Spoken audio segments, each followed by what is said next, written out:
Okay, शुरू में spaces थी, ठीक है। तो चीज़ तो चल गई है और उसे मैं बताया कि जी ठीक है, आप क्या कहते हैं जी, जिस जिस का स्कीमा एसक्यूएलआई 1 है, ठीक है, उसका टेबल नेम जो है वो आर्टिकल और स्टाफ यूज़र, दो किस्म की टेबल है, ठीक है। तो मुझे लगता है कि स्टाफ यूज़र्स के अंदर ही इसका पासवर्ड पड़ा होगा। तो इसको हम आते हैं वापस, इसकी आउटपुट यहाँ लिख लेते हैं कि इसने हमें आउटपुट में क्या दिया है कि ये टेबल्स एग्जिस्ट करते हैं। हम कौन से टेबल में इस टाइम इंटरेस्टेड हैं? स्टाफ यूज़र्स में। ओके, आप इसे ऊपर वाली स्टेटमेंट को दोबारा कॉपी पेस्ट करें। अब हमने जैसे पहले टेबल्स में देखा था, इन्फॉर्मेशन स्कीमा डॉट टेबल्स के अंदर जो है टेबल्स के नाम ढूंढे थे, अब हम कॉलम्स के नाम ढूंढेंगे, सही है। तो इन्फॉर्मेशन स्कीमा डॉट कॉलम्स का एक टेबल एग्जिस्ट करता है और जहाँ पे आप बताओगे, ये एक तो टेबल का नाम बताओगे, टेबल का स्कीमा बताओगे, और दूसरा आप बताएंगे एंड की कंडीशन के ज़रिए कि टेबल अंडरस्कोर, टेबल का नाम हम इंटरेस्टेड हैं इस वक्त स्टाफ अंडरस्कोर यूज़र्स में। सही हो गई बात। तो टेबल का नाम हो गया और टेबल का स्कीमा हो गया। हमने बता दिया कि आपने इस से उठाना है, डॉट कॉलम्स से उठाना है, ठीक है। तो यहाँ पे उसका नाम है कॉलम नेम। ग्रुप कनकैट उसको सिंगल लाइन में कनकैट कर देगा। अब हम आते हैं वापस और इसको एग्जीक्यूट कराने की कोशिश करते हैं कि हमें जो है इसका डाटा मिलता है या नहीं। एंटर प्रेस करें, ठीक है। उसने बता दिया कि इसके अंदर तो 3 कॉलम है, आईडी है, ये पासवर्ड है और यूज़र नेम है, सही है। हमें मार्टिन का पासवर्ड चाहिए। ओके, अगर मार्टिन का पासवर्ड चाहिए तो आप क्या कर सकते हैं? ओके, हम इसको बनाने की कोशिश करते हैं दोबारा से। अब हम किस में इंटरेस्टेड हैं? ये जी आउटपुट थी ना इसकी, ये इसको लिख लेते हैं यहाँ पे नोटपैड की फाइल में। नोटपैड की फाइल में हम वापस आ गए, आउटपुट में हम क्या लिखें? ये आउटपुट आ गई। ओके, अब हमारी जो यूनियन की स्टेटमेंट है उसे हमें क्या रिटर्न करना चाहिए? पहले तो इसको पेस्ट करें दोबारा से, बल्कि इतनी पेस्ट कर लेते हैं, ठीक है, क्योंकि हम अब इन्फॉर्मेशन स्कीमा से तो हमें गर्ज नहीं है फ़िलहाल, ठीक है। हमें टेबल का नाम पता है, हमें कॉलम्स का नाम पता है, सब कुछ पता है ना। तो हम यहाँ पे लिखते हैं फ्रॉम टेबल, कौन से टेबल से डाटा उठाना है? स्टाफ अंडरस्कोर यूज़र से। स्टाफ अंडरस्कोर यूज़र से डाटा चाहिए, ठीक है। वेयर यूज़र नेम इक्वल हो जहाँ पे मार्टिन, ठीक है। और उसकी हमें कौन सी फील्ड चाहिए? पासवर्ड की, ठीक है। तो ये हम चला के देखते हैं। ये अब हम URL में पेस्ट करते हैं, तो एंटर प्रेस करें। जी, आपके पास मार्टिन का पासवर्ड आ गया है। इसको करें कॉपी और मार्टिन का बताएं पासवर्ड। तो ये हो गया, चेक करें इसको, ठीक है, सही है। आपके पास पहला फ्लैग आ गया है THM SQL इंजेक्शन 3840। तो it's not as simple as it seems, ठीक है, क्योंकि अभी तो मैं आपको स्टेप बाय स्टेप चीज़ें बता रहा था। मैंने ये खुद रूम पहले किया है, सही है। मैं शायद इसको मतलब 1 गो में पहली दफ़ा देखूँ तो मेरे लिए भी मुश्किल हो इसको, मतलब ये कैसे काम होता है, ग्रुप कनकैट क्या है, इन्फॉर्मेशन स्कीमा, उसकी बाकी चीज़ों को याद रखना। तो you have to go multiple time through this video, या फिर आप अगर आपको मेरी समझ नहीं आ रही तो obviously you will have to look for some other better resource than me. तो अब हम आते हैं ब्लाइंड SQL इंजेक्शन में। ब्लाइंड SQL इंजेक्शन में क्या होता है कि अब आप जो भी यहाँ पे मीन्स कि ये एक्सपेक्ट आपसे जैसे कर रहा है ना कि यूज़र नेम पासवर्ड बताएं, मैंने इधर कुछ गलत लिखता हूँ, मास्टर स्पार्क लिख दिया, इधर भी मास्टर स्पार्क लिख दिया। लॉगिन पे क्लिक करें, ठीक है। तो देखते हैं जी क्या हुआ है। उसने कुछ नहीं, मुझे लॉगिन किया ही नहीं, सही है। मतलब मैंने यहाँ से उसको कहा था लॉगिन, बैकएंड पे क्यूरी भी चली, उसने देखा कि जी डाटाबेस में मेरे पास कोई मास्टर स्पार्क का यूज़र नेम पासवर्ड नहीं है, उससे कोई रिजल्ट नहीं मिला, उसने मुझे लॉगिन नहीं किया। उसने कहा दोबारा लिखे पासवर्ड, सही है। तो रिजल्ट सेट इसका सही हो गलत हो, आप ब्लाइंड है, ठीक है, आपको नहीं वो दिखाएगा आपके फ्रंट एंड के ऊपर। तो इसमें आपको क्या कर सकते हैं जी? तो हम ये कर सकते हैं कि हम इसको बाईपास करने की कोशिश करते हैं, ठीक है। तो मिसाल के तौर पे इधर मैं लिखता हूँ इनपुट 1 इनपुट 2, सही है। तो देखिए बैक एंड पे क्यूरी कैसे बन रही है, सर्वर कैसे बना रहा है। सिलेक्ट स्टैटिक फ्रॉम यूजर्स का टेबल से डाटा उठा रहा है, वेयर यूजर नेम में जो भी आप यहाँ पे देंगे वो यहाँ पे आ जाएगा, और जो इधर आप पासवर्ड प्रोवाइड करोगे वो यहाँ पे आ जाएगा, ठीक है। और इसकी बेस के ऊपर डेटाबेस से डाटा रिट्रीव होगा। फिर अगर आप उसमें एक भी रिकॉर्ड एग्जिस्ट करता है तो आपको लॉगिन किया जाएगा, अदरवाइज लॉगिन नहीं किया जाएगा। इसे हम करते हैं अगेन अपनी नोटपैड की फाइल में कॉपी। तो आ जाएं जी वापस, इधर मैं लिख लेता हूँ lab 2 ब्लाइंड SQLi, ये जी स्टेटमेंट है, सही है। तो इसके साथ हम क्या कर सकते हैं हमने जैसे पहले बात की थी कि अगर हम ये वाला ऑपरेटर जो है सेमी कॉलन, ये क्या करता है जी, सेमी कॉलन का ऑपरेटर क्या कर रहा होता है, एसक्यूएल स्टेटमेंट्स को एंड करता है, ठीक है। और ये वाला क्या करता है, it is comment in SQL and which goes unexecuted. ठीक हो गई बात। तो इसका मतलब क्या है कि अगर मैं अपनी इनपुट 1 जो है, इनपुट 1 को मैं कर दूं उसकी जगह पे, मीन्स कि मैं ये चाह रहा हूँ कि ऐसे हो जाए कुछ, ठीक है। मतलब ये इन्वर्टेड कॉमा, ये इन्वर्टेड कॉमा ये तो आप प्रोवाइड नहीं करते ना, ये तो ऑलरेडी ये लगा रहा है ना। तो अब मैं चाहता हूँ कि मैं इनपुट 1 के साथ ये भी लिख दूँ, ठीक है। और जब मैं ये करूँगा तो इसका मतलब इससे आगे की ये सारी क्यूरी जो है वो ऑटोमेटिकली डिस्कार्ड हो जाए, सही है। यहाँ पे स्टेटमेंट एंड हो जाए तो इसका मतलब एंड करने से पहले इस इन्वर्टेड कॉमा का मुझे खुद से इन्वर्टेड कॉमा देना पड़ेगा, ठीक है। तो आप अपॉस्ट्रोफी जिसको बोल लो, ठीक है। तो मुझे ये चीज़ भी प्रोवाइड करनी है।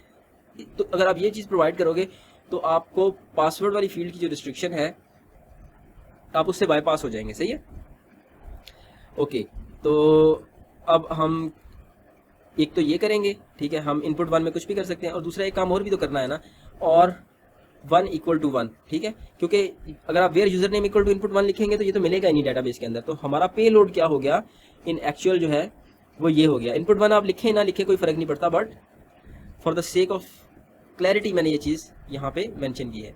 आप आ जाएं, इसे मैं बंद करता हूँ।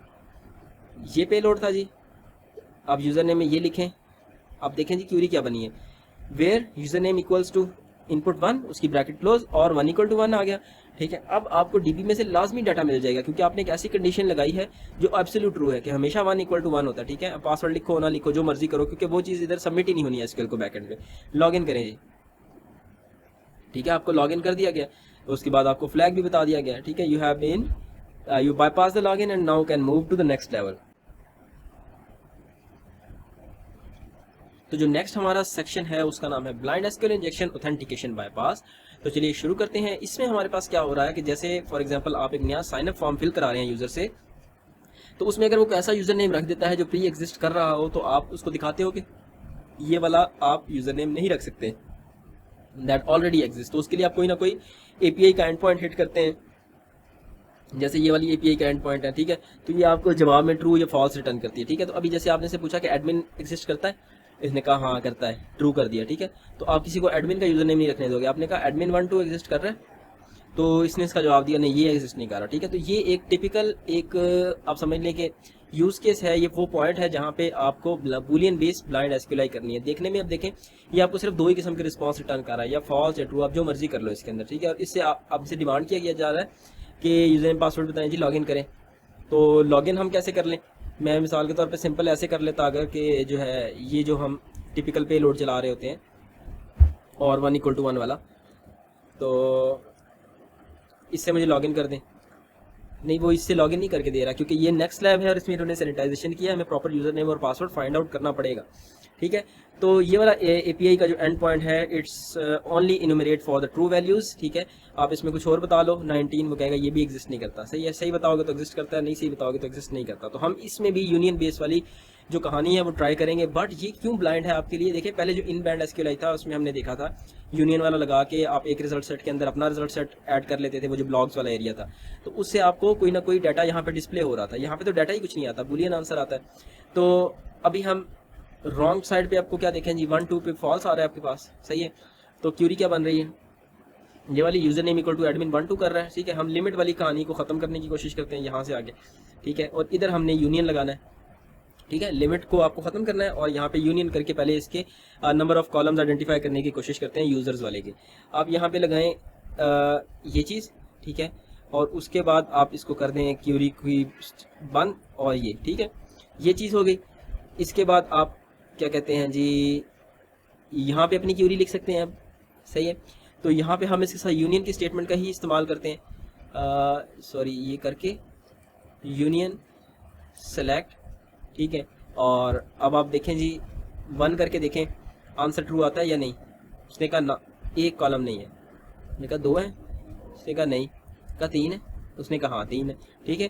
तो ये आपको मतलब अब इसकी बेस पे उसने छोड़ दिया ओवरऑल क्यूरी में, उसने कहा अच्छा ये एक चीज़ ठीक होनी चाहिए, सही है, या वो इस साइड को देख रहा है या वो इस साइड को देख रहा है, सही है। तो आपने यहाँ से उससे पूछा है 3 कॉलम है, उसने कहा हाँ 3 कॉलम है, ठीक है, पहले ही हमें कहानी समझ आ गई, उसने कहा ठीक। अब आप जैसे हमने जो फर्स्ट वाली लैब थी उसमें इधर हमने डेटाबेस करके डेटाबेस का नाम SQLi 1 जो था वो डिस्प्ले करा लिया था, तो आप इससे कहो ना, तो ये तो आपको नहीं बताएगा, ठीक है, आपने डेटाबेस कर दिया, उसने कुछ भी नहीं दिखाया, उसने सिर्फ ट्रू कर दिया। क्यों ट्रू कर दिया? कि यहाँ पे कोई वैल्यू जो आउटपुट हुई होगी बैक एंड के ऊपर, ठीक है, बट उसने ट्रू किया 1 2 3 कॉलम्स की बेस के ऊपर, बस रिजल्ट नहीं आपको कुछ भी दिखाया। तो क्योंकि बूलियन है और ब्लाइंड है, दो बातें आप ज़हन में रखें, बूलियन क्या ट्रू फॉल्स दे रही है और इसके अलावा आपके लिए ब्लाइंड है, जो रिजल्ट सेट है वो बैक एंड पे दे रही है, ठीक हो गया बात। तो अब आप इससे सिर्फ सवाल पूछ सकते हैं, आपको डेटाबेस का जो नाम है वो लाइक होता है वाइल्ड कार्ड, जैसे मैंने अभी आपको इस लेक्चर के शुरू में बताया था। आप इससे पूछो यार डेटाबेस का नाम जो है वो क्यू से तो नहीं शुरू हो रहा, के वेयर करके, ठीक है, तो आपने एस करके पूछा, उसने कहा एस से शुरू हो रहा है। आप इसे कहो मेरा पी से तो नहीं शुरू हो रहा, कहेगा नहीं, ठीक है। तो जब आप एस पे पहुंच जाओगे तो अब आपको अगला वर्ड ढूंढना है, उसने कहा नहीं SW नाम नहीं है, SR नहीं, SQ ने कहा हाँ ठीक है। तो आप देखें अभी कितना एक मतलब एक हैक्टिक सा प्रोसेस है कि इसकी मदद से आप एक एक करके वर्ड ढूंढेंगे, ठीक है। तो it's one of the most difficult thing. उसने कहा SA करें, B करें, C करें, जब आपको कुछ मिल जाए उसके बाद आप नेक्स्ट वर्ड पे चलें। तो डेटाबेस का नाम कहते हैं, वैसे हम आपको बता देते हैं to speed up the process, वो है SQLi 3, सही है। अब आपको ये तो पता लग गया कि अच्छा जी डेटाबेस का नाम है SQLi 3, ठीक है, आप यहाँ पे लिखें जी SQLi 3, ठीक है। उसके बाद में अब इसमें वाइल्ड कार्ड की ज़रूरत नहीं है ना, एग्जैक्ट बता रहा हूँ। मैंने कहा हाँ यही है, आप कहें ये तो नहीं है, मैंने कहा ना ये नहीं है, ठीक है। तो इसका मतलब SQLi 3 डेटाबेस का नाम है, ओके। तो यहाँ तक पहुँचते पहुँचते ही आपको काफ़ी टाइम लग जाएगा, सही है। तो जैसे हमने आप वापस आए अगर SQL इंजेक्शन में, कि हमें जब पता लग गया था कि SQLi 1 नाम है, तो हमने ये वाली क्यूरी पूरी एग्जीक्यूट कराई थी और इसने हमें इस तरह की आउटपुट दी थी, आर्टिकल और कॉमा स्टाफ यूजर्स, जो चीज़ यहाँ पे पॉसिबल नहीं है ना, ये हमें ट्रू फॉल्स रिटर्न कर रहा है। तो आप ग्रुप कनकैट वगैरह करते रहें तो कोई उसका मतलब क्या कहते हैं कि फ़ायदा नहीं है, सही है। तो इसके लिए अब इन्होंने क्या तरीका बताया कि आप क्या करें कि आपकी बाकी क्यूरी सेम रहेगी, ठीक है। तो आपने यही करना है जी, 1 2 3 तो ठीक है, फ्रॉम इंफॉर्मेशन स्कीमा आपको उठाना है, सही है। तो इन्फॉर्मेशन स्कीमा के डॉट टेबल से, क्योंकि आपको टेबल्स के नाम जानने हैं ना, सही है। तो आपने ये तो बता दिया कि SQLi 3 है जी टेबल स्कीमा का नाम, सही है। और जो यहाँ पे ये ऊपर वाली क्यूरी है, सॉरी, ये तो आपने बता दिया कि SQLi 3 है, सही है। और उसके बाद आपको यही काम टेबल नेम के ऊपर करना पड़ जाएगा, सही है। कि आप कहते हैं कि टेबल का नेम जो है वो A से तो नहीं शुरू हो रहा, B से तो नहीं शुरू हो रहा, सही, इस तरीके से आपको करना पड़ेगा। पहले स्टेप में डेटाबेस का नाम आइडेंटिफाई करने के लिए, दूसरे स्टेप में आपने इन्फॉर्मेशन स्कीमा का जो टेबल है वहाँ से टेबल्स निकालने हैं SQLi 3 के। जब आपने SQLi 3 तो कर दिया, ठीक है, उसके बाद सारे के सारे जो है ना टेबल आपके उस वाले रिजल्ट सेट में आ जाएंगे, सही है। उस रिजल्ट सेट में से अब आपको फाइंड आउट करने हैं, मतलब टेबल के नाम आए हुए हैं बट आपको नहीं दिखा रहा ना, तो आपको कैसे दिखाएंगे, आपको वाइल्ड कार्ड से देखने पड़ेंगे।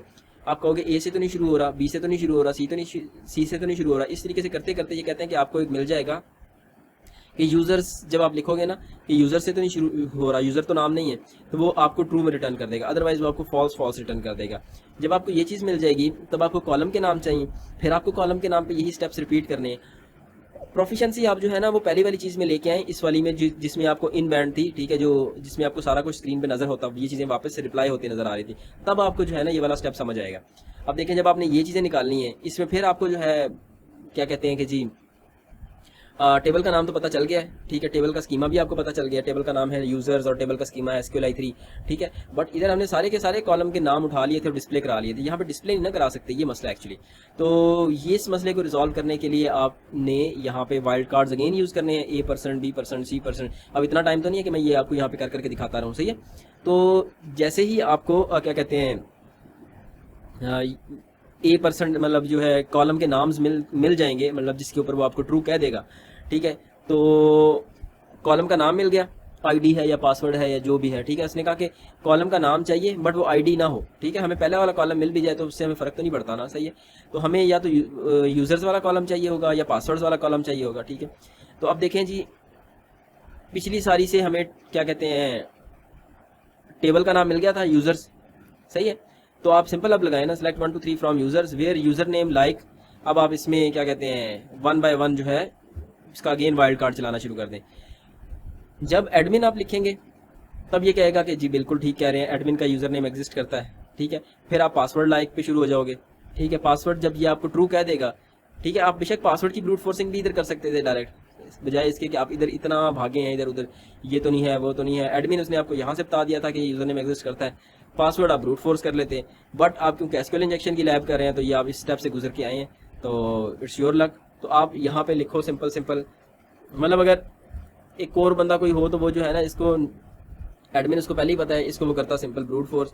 और यहाँ पे इसने जो पासवर्ड एक्सट्रैक्ट किया है वो 3845 है, ठीक है। तो आपको ये एसक्यूएल इंजेक्शन के ये सारे स्टेप फॉलो नहीं करने पड़ते थे, पर फॉर द कॉन्सेप्ट ये आपको चीज़ें पता होनी चाहिए थी, ठीक है। ये तो चले एक लेवल हो गया, ठीक है। ये जो टाइम वेस्ट है ये उससे भी मुश्किल है, ठीक है। टाइम वेस्ट तो आपको हाँ या ना में जवाब भी नहीं देती, ये तो बस जो इसका रिस्पांस टाइम है आप उससे अंदाज़ा लगाते हो कि मेरी क्यूरी चली होगी या नहीं चली होगी, ठीक है। और आप रिस्पांस टाइम कैसे चेंज करते हैं, आप स्लीप ऐड करके, ठीक है। अब देखिए आप इसमें कुछ भी लिख दें, सही गलत कुछ ना लिखें, मतलब ये खाली छोड़ दें, कुछ करेक्टर डाल दें, ठीक है, कुछ भी लिख दें, वो आपको ओके का ही रिस्पांस दे रहा है, ठीक है। अब ये टाइम बेस्ड है, आपको यहाँ पे रिक्वेस्ट का टाइम नजर आ रहा है ना कि कितनी देर में आपकी रिक्वेस्ट प्रोसेस हुई है, तो ये टाइम बेस्ड एसक्यूएल इंजेक्शन है। तो इसमें ये यही देखी जाएगा कि यार आपको ओके का ही आंसर देगा हमेशा। तो इसमें आपने देखना है कि क्यूरी में बस चलाने के काबिल हो, जो मुझे रिजल्ट फ्रंट एंड पे नजर आए ना आए वो एक अलग बात है, ऐसे ही। तो इसने इसमें हमने क्या किया, इसमें भी इसने यूनियन करके ना इसके कॉलम ढूंढे हैं, ठीक है। जब एग्जैक्ट कॉलम से मैच कर जाएंगे तो क्यूरी एग्जीक्यूट करेगी, अदरवाइज तो एरर ही आ जाएगा बैकएंड पे। तो इसने क्या क्या करते हैं, रेफरर में हम यहाँ पे भी इसने चले उसकी सी मैच कर लेते हैं, एडमिन 1 2 3 किया, ठीक है, डोमेन इक्वल टू एडमिन 1 2 3। अब ये लिमिट वाली कहानी को ख़त्म करना है तो आप यहाँ पे ये लगाएं, ठीक है। उसके बाद ऐसे करके इसको बंद कर दें, सही है। तो यहाँ पे आपने यूनियन लगाना है, उसके बाद सेलेक्ट करना है, ठीक है। तो सेलेक्ट में आप स्लीप सिंपल, मुझे नहीं पता ये केस सेंसिटिव है कि नहीं, खैर ये स्लीप का फंक्शन होता है, जितने मिली सेकंड देते हैं उतनी मिली सेकंड के लिए रुक जाता है, रुकेगा तभी अगर ये वाली क्यूरी चलेगी। तो अगर तो एरर आ गया इसके कॉलम और ये जो पहले वाला टेबल है एनालिटिक रेफरेंस वाला ये सेम ही नहीं है तो एरर ही नहीं आएगा, और क्या कहते हैं तो एरर आ जाएगा और आपका स्लीप वाला फंक्शन चलेगा ही नहीं। एंटर प्रेस करें, कोई नहीं, मुझे ये उसी सेम टाइम के अंदर रिस्पॉन्स वापस आ गया। लेकिन ये भी काइंड ऑफ बुलियन बन रहा है, ठीक है। आपने कहा अच्छा तो 2 कॉलम तो नहीं है, हाँ देखिए 2 कॉलम जब हमने किया है ना तो हमारा रिस्पांस थोड़ा लेट हुआ है, ठीक है, 5 सेकंड के अंदर रिस्पांस है। आपने कहा अच्छा 4 कॉलम तो नहीं है, उसने कहा क्यूरी में एरर आ गया, उसने आपको रिस्पांस में क्या कहते हैं सेम जो ओरिजिनल टाइम है उसमें आपको 0.001 सेकंड में रिस्पांस वापस आ गया, सही होगी बात। तो यहाँ तक इसने हमें इतने में बता दिया कि आपकी क्या कहते हैं क्यूरी एग्जीक्यूट हो चुकी है। तो इससे आगे ये सारे स्टेप्स इसके बुलियन वाले ही हैं, सही है। बुलियन वाले कैसे हैं, जब क्यूरी सही चलेगी ये जो इसका स्लीप टाइम है वो ज़्यादा होगा, जब क्यूरी सही नहीं चलेगी तो उसका स्लीप टाइम कम होगा। मैं आपको इधर से दिखा देता हूँ जी, ये लैब 4 का मैंने थोड़ा सा ये पहले ही लिख लिया था, ठीक है। इसकी डेटाबेस का नाम मतलब आप ये करो यूनियन सेलेक्ट स्लीप, और उसके बाद ये जो सेकंड वाला इसका कॉलम था ना उसमें आप लिखोगे डेटाबेस लाइक एसक्यूएलआई, मतलब पहले आप जो है ना गलत लिख के देखें, ठीक है। गलत लिखेंगे ना फ़ौरन से रिजल्ट वापस आ जाएगा। इसका क्या मतलब, ये क्यूरी नहीं चली, स्लीप का फंक्शन नहीं चला तो रिस्पॉन्स फ़ौरन वापस आ गया। आप ये पेलोड उठा के डालें ज़रा, इसमें मैं कॉपी करता हूँ यहाँ पे।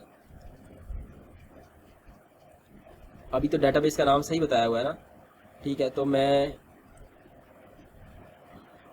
डेटाबेस का नाम मैं कहता हूँ ई से शुरू हो रहा है, सही है। 0.001 टाइम में रिस्पॉन्स वापस आ गया, सही है। तो स्लीप का फंक्शन चला ही नहीं सर्वर साइड के ऊपर। अगर आप करें जी इसको टी तब भी नहीं चला, बट अगर एस करके देखें, एस और वाइल्ड कार्ड, स्लीप अपने 5 सेकंड पूरे करके अब सर्वर की साइड से वापस आएगा, ठीक है। तो इसका मतलब ये भी आपको ट्रू फॉल्स की फॉर्म में वैल्यूज रिटर्न कर रहा है। तो इसमें भी आप पहले डेटाबेस का नाम आइडेंटिफाई करोगे, फिर उसके आपको टेबल ढूंढने हैं उस डेटाबेस के अंदर, फिर उस टेबल में से कौन सा कंसर्न आपकी है, जैसे यूजर्स का अगर कोई टेबल है, जैसे स्टाफ यूजर का या लॉगिन से रिलेटेड कोई भी है, तो आप टेबल ढूंढेंगे। इसी तरह वाइल्ड कार्ड कर करके टेबल ढूंढने के बाद उसके कॉलम्स को फाइंड आउट करेंगे। Once you will find out the columns, तो उसमें से फिर आपको रिकॉर्ड्स उठाने हैं, ठीक है। तो ये भी मतलब काफ़ी लेंथी प्रोसेस है, इट्स नॉट लाइक कि आप जो है ना मतलब कोई जादूगर है तो वो मिनट में सारी चीज़ें निकालेगा, सही। तो इसका यूज़र नेम पासवर्ड जो इन दी एंड हमारे पास आएगा वो है एडमिन और 4961, ये हम एंटर करते हैं यहाँ पे एडमिन और 4961, इसे करें लॉगिन, करेक्ट लॉगिन आ गया, ठीक है जी। तो ये जी मतलब जो लास्ट 2 वाली हैं टाइम बेस्ड और बुलियन बेस्ड, ये थोड़ी सी मुश्किल है। Out of band SQL injection क्या होती है, इसको बंद कर दें, इसका इससे ताल्लुक नहीं है, सही। Out of band SQL injection क्या है कि जो रिस्पॉन्स, अब ये हमारे ऊपर वाली भी जो थी ना, ये भी काइंड ऑफ पर ये तो चैनल पे रिस्पांस वापस भेज रही थी ना, इनको इन बैंड ही कहना पड़ेगा, ठीक है, कि बेशक थोड़ा रिस्पांस भेज रही थी, बुलियन फॉर्म में भेज रही थी, पर कोई रिस्पांस तो भेज रही थी ना। तो आउट ऑफ बैंड एसक्यूएल में क्या होता है कि जो हैकर वेबसाइट से तो इंटरेक्ट करता है, ठीक है, वेबसाइट डीबी से इंटरेक्ट करके कोई भी रिस्पांस नहीं रिटर्न कर रही होती, ठीक है। तो हैकर की कोशिश क्या होती है कि जो रिक्वेस्ट है ना, जो एसक्यूएल की रिक्वेस्ट है, उसको इस तरीके से मॉडिफाई किया जाए कि वो रिक्वेस्ट खुद, फॉर एग्जांपल आपको, आपकी कोई डोमेन है, अगर कोई अटैक चैनल है तो वहाँ पे वेब रिक्वेस्ट भेजिए HTTP की या DNS की, तो आप एक इनपुट आप किसी और चैनल से सेंड करते हो, आउटपुट किसी और चैनल पे आपको मिलेगी, ठीक है। तो ये आपकी आउट ऑफ बैंड एसक्यूएल की एग्जांपल है, सही होगी बात। आपने वेबसाइट पे की, वेबसाइट ने डेटाबेस सर्वर के साथ इंटरेक्ट किया और डेटाबेस सर्वर ने आपको क्या कहते हैं, आपके चैनल पे खुद ऑटो कंटैक्ट कर लिया, कि जो देखिए नॉर्मल प्रोसीजर्स में ये नहीं होता, सही है। तो name protocol beginning with D that can use to exfiltrate data, D से मुराद इनका DNS पे है कि आप डेटाबेस से डाटा उठा के DNS की तरफ एक्सफिल्ट्रेशन शुरू कर दें, क्योंकि यहाँ से तो एक्सफिल्ट्रेट शायद मुश्किल हो जाए, क्योंकि ये चैनल वन साइडेड इन्होंने बनाया, डेवलपर ने टू साइड बनाया नहीं है। रेमिडिएशन के स्टेप्स क्या है एसक्यूएल इंजेक्शन के? सबसे पहले तो प्रीपेयर्ड स्टेटमेंट्स यूज करें। प्रीपेयर्ड स्टेटमेंट्स में क्या होता है कि क्यूरी जो है वो सारी पहले एग्जीक्यूट हो चुकी होती है और वो सिर्फ that is waiting for the parameters only, सही है। तो अदरवाइज तो नॉर्मली हमारे पास क्या है कि इनपुट की फील्ड से जो डाटा उठ रहा होता है वो डाटा कंबाइन करके तो हम जो है दोबारा से क्यूरी उस टाइम पे एग्जीक्यूट कराते हैं, सही है। तो प्रीपेयर्ड स्टेटमेंट्स को आप वो जरूर देख लें। इनपुट की वैलिडेशन में क्या है कि आप जैसे मैं भी देखें, मैं सेमीकोलन ऐड कर रहा था, इनपुट में कोटेशंस ऐड कर रहा हूँ, तो कोई मतलब चेक से नहीं लगे हुए थे, इनपुट की कोई वैलिडेशन नहीं थी, सही है। तो इनपुट की वैलिडेशन की जाए कि क्या चीज़ यूज़र जो है सेंड कर सकता है। User is not allowed to send some specific kinds of words, जैसे एसक्यूएल के हैं, यूनियन हो गया, सेलेक्ट हो गया, मतलब यू कैन डू एनीथिंग, ठीक है। इसी तरह स्केप, आपको ये जो कैरेक्टर्स वगैरह है ना, ये स्केप कराने हैं, ये आपने अलाउ नहीं करने, सही। Name a method of protecting yourself from an SQL exploit which is prepared statement, जैसे मैंने आपको बताया कि इसकी मदद से आप जो है बच सकते हैं एसक्यूएल इंजेक्शन से। ये इसको मैं जो है ना, मतलब बिगिनर लेवल का रोम नहीं कंसीडर करूंगा, it's like very conceptual, not very intermediate type का रोम था, सही है। तो आखिरी दो वाले तो बहुत ज़्यादा ब्रूट फोर्सिंग मांग रहे थे, तो वो मैंने सारा कुछ खुद करके भी नहीं आपको दिखाया, सही होगी बात। तो यही है एसक्यूएल इंजेक्शन। तो मिलते हैं अगली वीडियो में, तब तक के अल्लाह हाफिज़, जज़ाकुमुल्लाहु खैर।